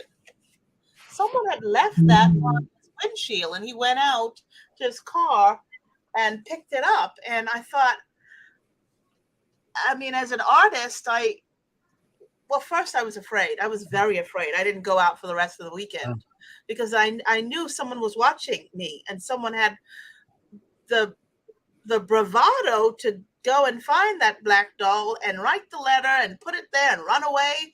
It was so scary. And so we've been together. We've been married 15 years now, and I've been wanting to write a play, and I thought, well, I only have this premise. I think about it all the time.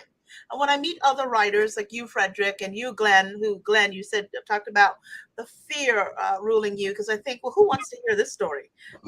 Okay, maybe it's a bunch of friends who are at a dinner party, and someone goes out for a cigarette, and they find the doll, and then there's a conversation about who did it. Maybe it's one of the friends who did it as a joke, but didn't realize how hurtful it was be. And I thought I could call it the Cabbage Patch Event, and it's going to be the next hot play. Then it's going to be a musical. But then they'll do a TV version of it. And then I thought, okay, let your ego go, Nadia. Can you please just write it? I don't know why I haven't written it. It just sits. I put it there and I look at it out of my window. It's in sort of like in a window frame.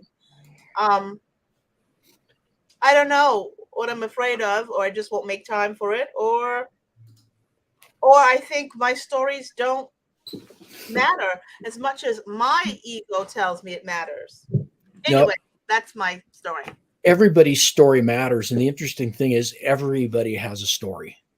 Mm-hmm. Everybody does. I mean, we've all been through some sort of event in our life. It could be traumatic. It could be, that one was probably traumatic for you. Oh, it's scary. It's scary. Yeah. But, or scary or whatever. And the fact is we can learn. Well, just like here, I've learned a ton today already, and just from being connected with you guys.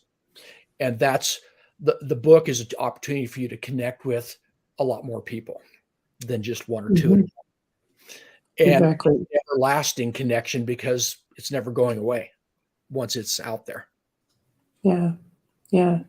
And I think it's the little events that make the biggest impact and make the biggest connections, because we don't see our life as a series of big, grandiose events or huge things, but it's the little things that we connect with others on, because we do see that in our lives, right? And so I think that's like, it isn't to minimize the event and all, but I think when you said, who wants to hear this story, a lot of people want to hear that story, right? Because they will relate to it in some way. And like I said, we don't see our lives as a series of big events, but we do have all these smaller events that make huge impacts. And so, yeah. And how did it shift the way you see and think of things? Yeah. Remember, I'm originally from the Bahamas, and they before I came to go to university, they told me a lot of things about being prepared for the environment, and that I probably won't have a voice, and I'd have to work as hard or harder than everyone to be seen. And so a lot of those small seeds of, in an effort to prepare me, really laid a foundation that it took me years to get beyond. Mm. And as I started to build my own confidence in a person living in this country, paying taxes and contributing to, society, and knowing that this thing was out there, but to experience it is a whole other thing. remember feeling not just scared, but very disappointed in my country, my country. Yeah. Yeah. And it was probably only just that one person, but the weight of that. Yep. Yeah. Yeah, right there. So yeah, you've definitely got something there. No, I can relate because I was born in France, and I kind of joke about it that I came across in a totalitarianism environment. I was only 3 months old, and I was screaming that I didn't want to go. My parents just said, "Shut up," stuck a pacifier in my mouth, and off I went.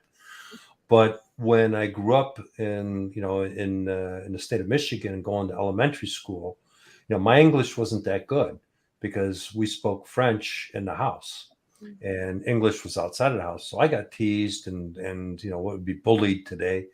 So I can appreciate that completely.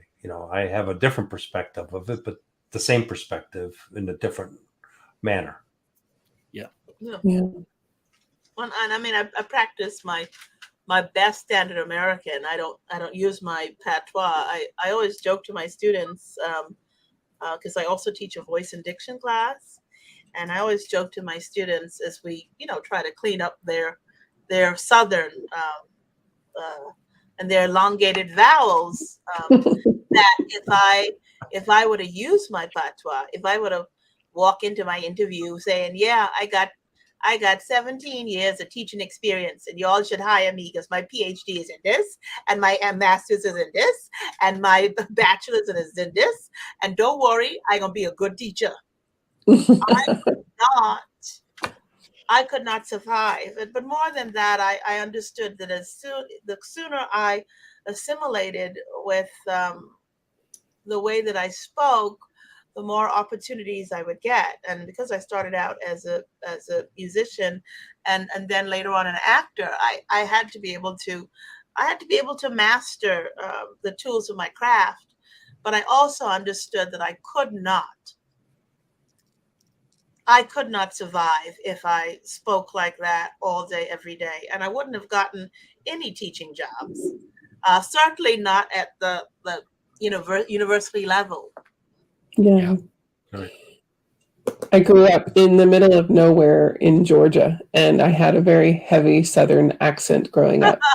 And as a young adult, I was in a taxi going to the airport in Boston, and the taxi driver asked where I was from, and I told him, and he said, you actually sound half intelligent. So yes, accent does determine people's perceptions, right? Yeah. And so I worked very hard to soften my Southern accent, if not get rid of it as much as I could. And, there you go. When I go down to the South and teach, I always apologize for my accent. No, but it's funny because Fred, I even without knowing, before you told us, I knew you were from that area, because when I lived in Bowling Green, Ohio, there would be a lot of people coming out of Michigan, and I went to school. Some people in Florida. I met a lot of Michiganites, so I kind of placed your accent. A little bit of it comes out. Yeah, a little bit from there, a little bit from Chicago, a little bit speak a couple other languages. So a blend of some things, but I can't. My woman has always asked me. I speak French. She goes, "Can't you just have that French English accent?" I says, "I can't fake it. It's just I either switch to full French or switch to English. There's no in between there." So right. So we all have these little stories that connect, right? Yeah. Now, I was interested when you said you were a happiness coach. I mean, how many people sort of, guffaw at that when you say it for the first time, that when you're introducing yourself to a group of people? Yeah.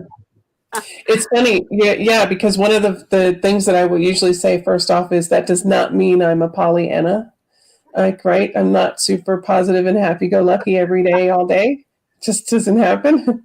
But you'd be surprised. Happiness coaching is actually being brought into organizations now, not just individuals, but into companies to bring happiness to the culture and to the employees.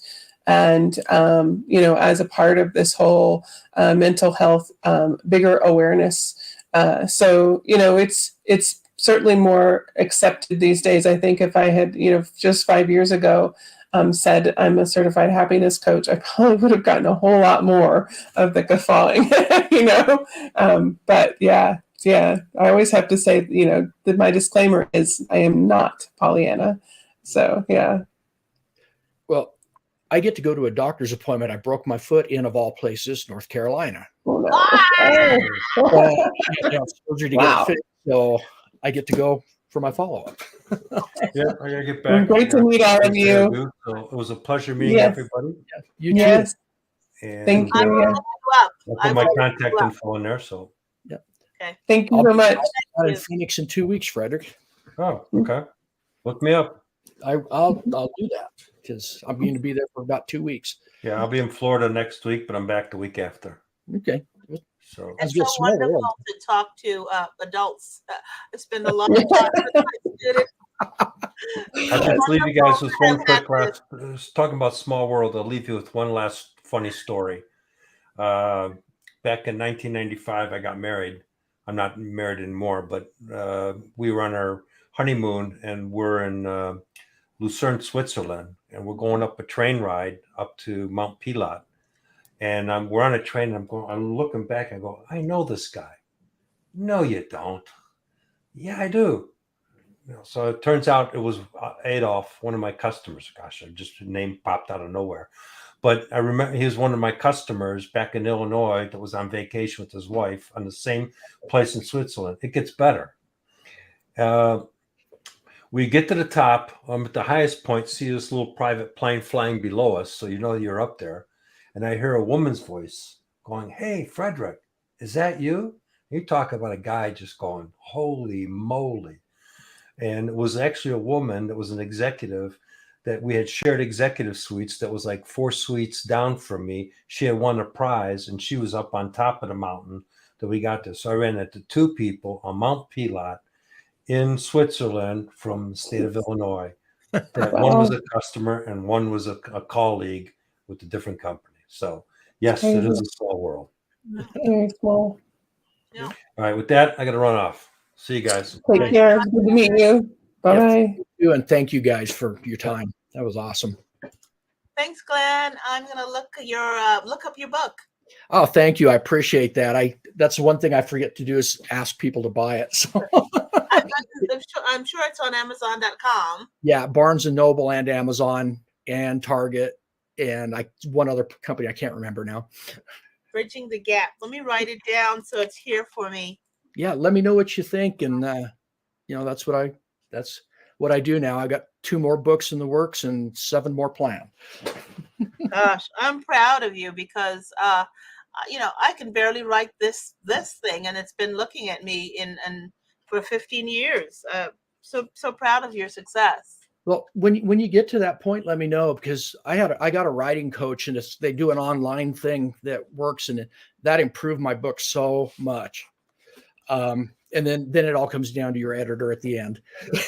Well, it's not so much about that I can't write it. I can't get started. Yeah. I think about it. I think about how what the premise could be. I can't get started. And so when you said you made yourself count to 1, 2, 3, 4, 5, and I was thinking, I need something like that. Maybe not your 1 to 5, but I need something like that. So that was interesting when you said that. Yeah, just sit down and write it. It doesn't matter what you write, because when you first write, it's crap anyway. But the magic happens in the editing. I went through and edited my book 75 times and had it professionally edited 3 times. But that's where the change is. You get the ideas down on paper, and that's where and then you're going. In fact, I have a stack of notebooks. I hand wrote this one first. I don't do that now. You did. Wow. Yeah, but anyway, well, I've got to run. All righty. Pleasure meeting you now. You too. Bye bye.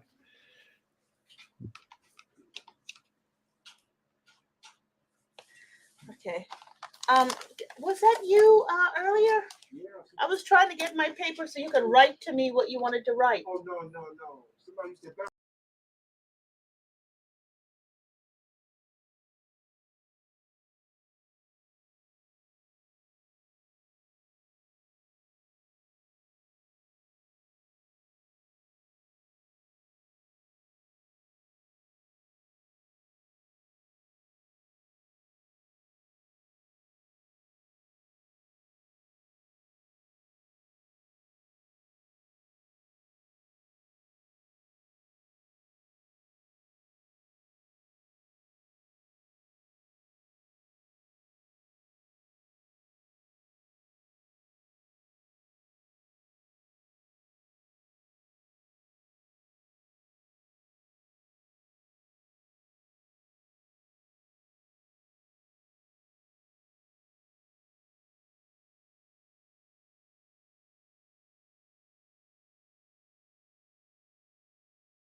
Appreciate folks sticking around, but we're going to get on out of here. And this wraps up another edition. But definitely appreciate folks sticking around and that great conversation, including plays that John Frazier is involved in as well. We know him as Nairi, but we're going to get on out of here.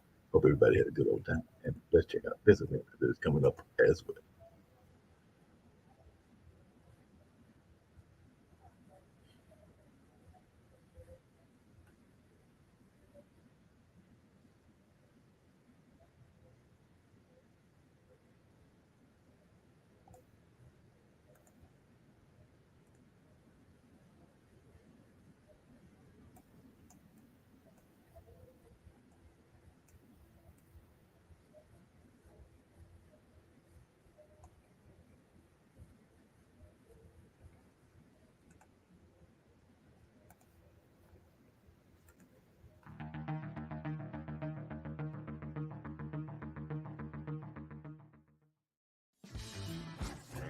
Funketeers from all over the galaxy are headed to planet Earth for the Funk and Future Festival, a hybrid event celebrating the influence and impact of historic and current funk artists through a technical and cultural lens.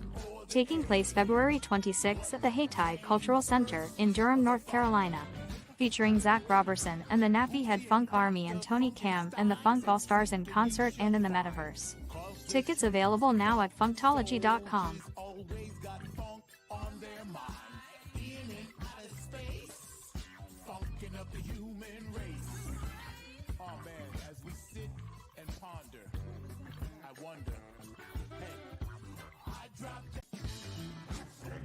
Funketeers from all over the galaxy.